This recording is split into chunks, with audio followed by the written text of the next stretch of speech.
Mga bro, kamusta kayo dyan? Grabe, no? Yung pagkasabi ng Ukrainian Air Force official sa offer ng Australia. Tinanggihan yung alok ng 41 decommissioned FA-18 Hornets mula sa Australia tapos tinawag pa niyang flying trash. Shish, malala talaga mga bro.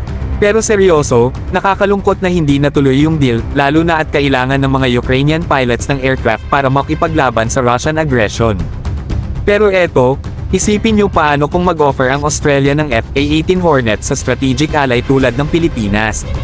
Alam naman natin na kailangan mag-modernize ng Air Force ang Pilipinas, at talagang makakatulong yung mga fighter jets na yon.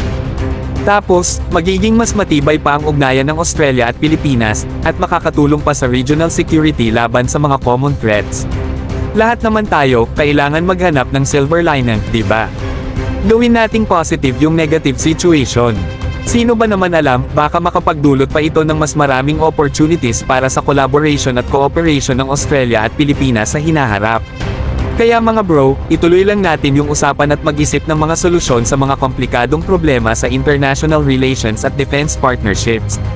Kasi sa bandang huli, ang importante ay mahanap natin yung creative solution sa mga challenges at gawing mas ligtas ang mundo para sa lahat. Salamat sa pakikinig, at huwag kalimutang mag-like, mag-subscribe, at mag-share ng inyong mga thoughts sa comment section. Patuloy lang natin ang masayang diskusyon. Hanggang sa susunod, keep spreading those good vibes, mga bro.